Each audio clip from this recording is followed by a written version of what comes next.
Sweet Audible मीठी मीठी कहानियों की खजाना। अब आपके सामने है कहानी का तीसरा और सबसे चौंकाने वाला एपिसोड, जहां रहस्य एक भयानक मोड़ लेता है और वास्तविकता और भ्रम की रेखा धुंधली होने लगती है। क्या खाई में गिरे विवेक का मौत हो जाता है? हिल्टन माउंटेन रिजॉर्ट का सीसीटीवी फुटेज में क्या सबूत मिलता है? विवेक का कातिल अनाया है या और कोई? इन्वेस्टिगेशन पर पुलिस को क्या सुराग मिला है? ये जानने के लिए सुनिए हनीमून हिल्टन एपिसोड 3, एक शव दो चेहरे। घड़ी की सुइयां 3:47 AM पर अटक गई थीं। बर्फबारी तेज हो चुकी थी और हवा में चीख की जैसी आवाज घुली थी, ठंडी गूंजती हुई। विवेक छत से गिर चुका था। अनाया जमी हुई खाई के पास पहुंची। उसका शरीर बर्फ में आधा दफन था, चेहरा जमीन की ओर। आसपास कोई नहीं था, सिर्फ 2 गहरी पैरों की छापें जो छत से नीचे आती थीं।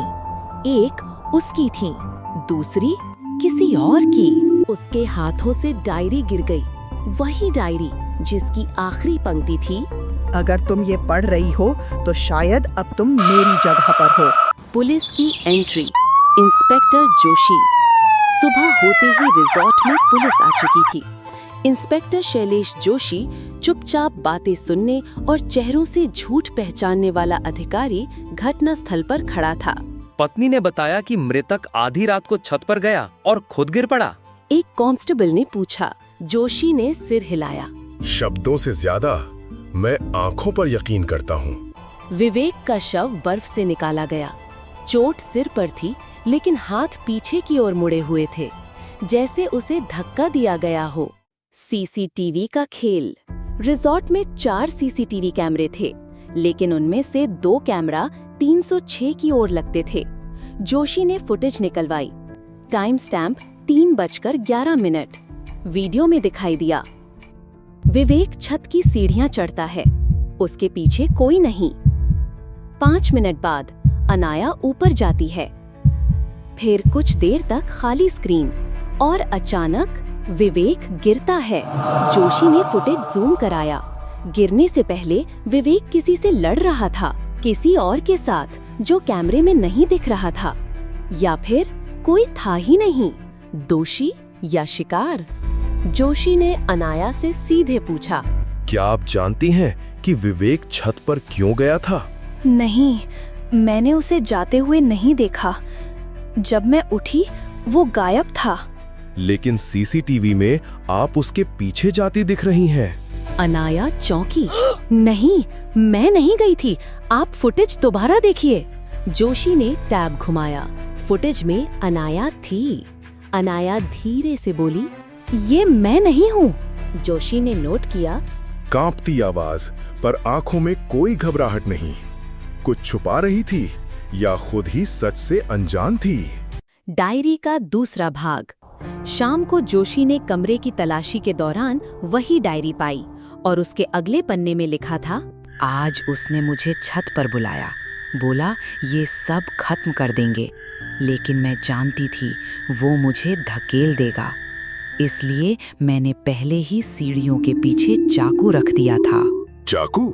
जोशी ने कमरे की छत की सीढ़ियों के पास तलाशी ली और एक जंग लगा चाकू बरामद हुआ। डीएनए रिपोर्ट में चौंकाने वाली बात निकली।